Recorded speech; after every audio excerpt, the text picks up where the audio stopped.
No, za nas šumske stvorove.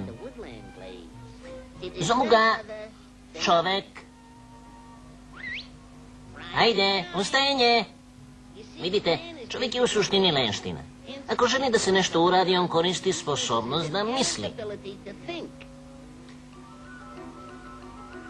Primjera radi, umjesto da koristi svoje noge, on više voli da koristi mozak. To razmišljenje je dovelo do izuma kao što su štab za skakanje,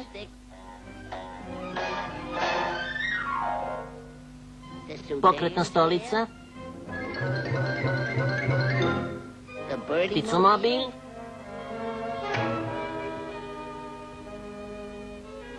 i letelica prepelica.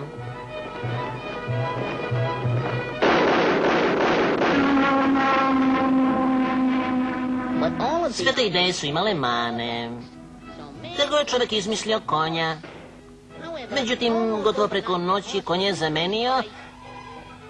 Ali pustimo radije da vam to ispriča čovjek. Istorija automobila je zaista uzbudljiva. Modele kao što je ovaj gradili su kolari. Bila su to kola bez konja. Ajde, Mazgo, ajde, napred, Mazgo, ajde! Jedan od najranijih modela za guranje. Vaši prijatelji su morali da vas gurnu, da krenete. Tako se gube prijatelji. Kasni modeli su imali kurblu. Ovaj model ima kurblu sa strane. Nastala su nova usavršavanja što je dovelo do komfora i zadovoljstva automobilizma kao što ga danas poznajemo.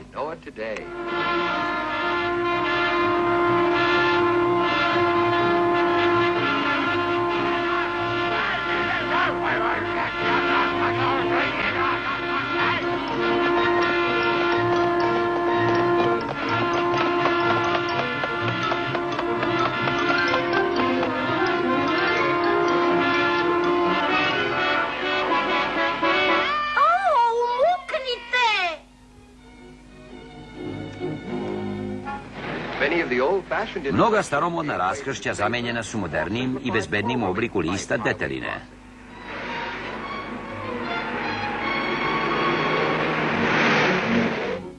Oprostite, molim vas, kako bi mogao da se vratim na drum? Vrtim se ovuda već satima.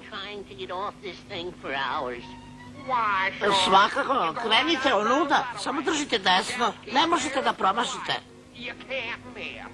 Hvala.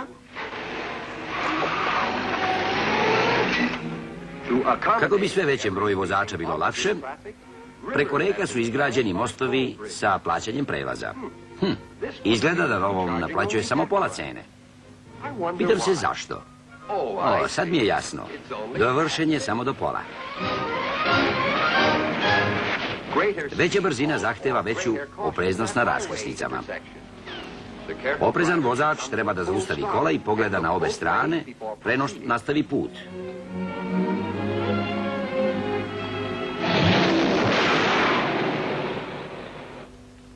Automobil je ponos svakog građanina i on će učiniti sve da izbegne ogrebotinu i oštećenje.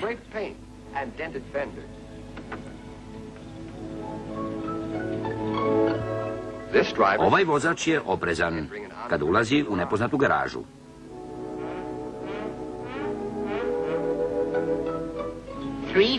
Čitav metar na raspolaganju.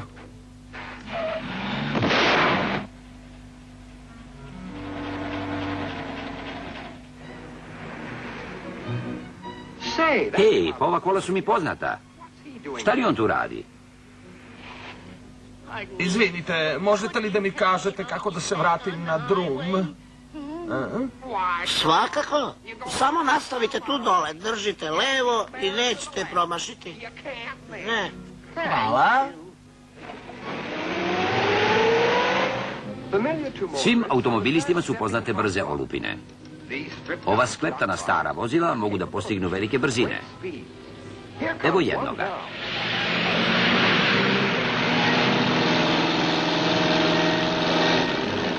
To je svakako nešto najbrže na 4 točka.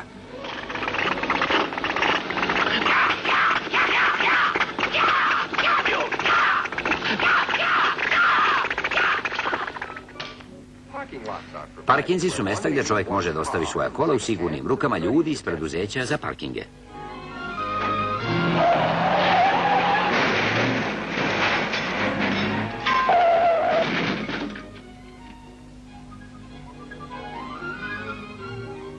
Plaćate petaka za duže parkiranje.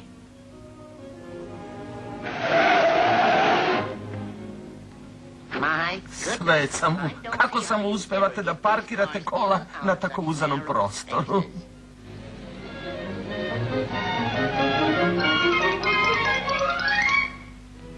Vozač često dolazi u situaciju da treba da pomogne svom kolegi za volanom. Vodi mi baterija, drugar. Bili me gurnuo. O, svakako, sa zadovoljstvom.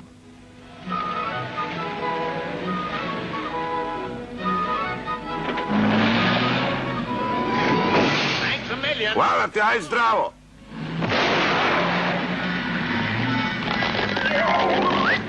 Još češće vozač ostaje bez benzina. Isisajte nešto iz mog rezervoara, ako to može da vam pomogne. Hvala vam.